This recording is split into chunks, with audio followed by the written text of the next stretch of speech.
સુરતમાં અસામાજિક તત્વો બેફામ બની રહ્યા હોય તેમ લાગી રહ્યું છે ત્યારે સલાબતપુરા વિસ્તારમાં HTC2 માર્કેટ પાસે એક પત્રકારની તીક્ષ્ણ હથિયારની ઘા ઝીંકી હત્યા કરાતા ચકચાર મચી જવા પામી છે।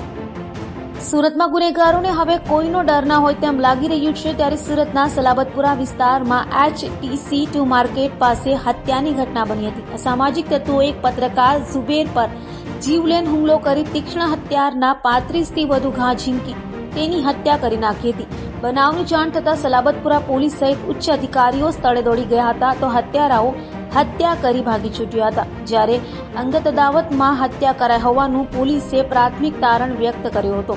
હાલ તો બનાવને લઈ સલાબતપુરા પોલીસે હત્યાનો ગુનો નોંધી વધુ તપાસ હાથ ધરી છે। તો મૃતક ઝુબેરે થોડા સમય અગાઉ ઘર પાસે રહેતા ટપોરીઓ વિરુદ્ધ પોલીસમાં અરજી કરી હોય જેની અદાવતમાં ટપોરીઓએ રેકી કરાવી રાત્રે ઝુબેર એકલો દેખાતા 5 થી 6 જેટલા 16 થી 17 વર્ષની ઉંમરના કિશોરો પાસે હત્યા કરાવી હોવાની ચર્ચા જોવા મળી હતી। અત્રે સલાબતપુરા પોલીસ સ્ટેશન વિસ્તારમાં જે HTC બિલ્ડિંગ છે એની પાછળના ભાગમાં એક જગ્યા છે સીતારામ ટી સ્ટોર છે। સીતારામ ટી સ્ટોરની ઉપર એક વ્યક્તિ કે જેનું નામ ઝુબેર છે એની હત્યા થઈ છે। એ હત્યા અનુસંધાને તરત જ એને મેડિકલ ટ્રીટમેન્ટ માટે લઈ જવામાં આવેલ હતો પરંતુ હાજર ડૉક્ટર સાહેબોએ એને મૃત જાહેર કરેલ છે।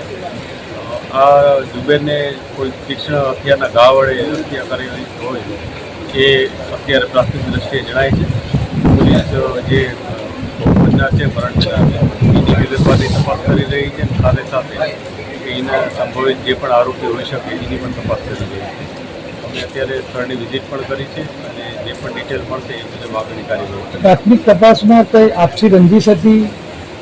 અત્યારે અમે જે ભોગ બનનાર છે એની બીજી બધી વિગતો મેળવી રહ્યા છીએ જેથી એને કોઈ સાથે કોઈ પ્રોબ્લેમ હતો, કોઈએ એને ધમકી અગાઉ આપી હતી, આપસી રંજીશ હતી, ધંધાકીય બાબત હતી કે વ્યક્તિગત કોઈ બાબત હતી, આ બધા બાબત હવે જ અમને ખ્યાલ આવશે।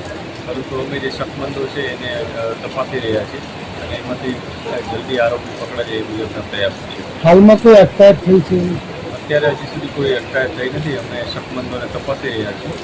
જે પણ વિગત સામે આવશે એ મુજબ આગળની કાર્યવાહી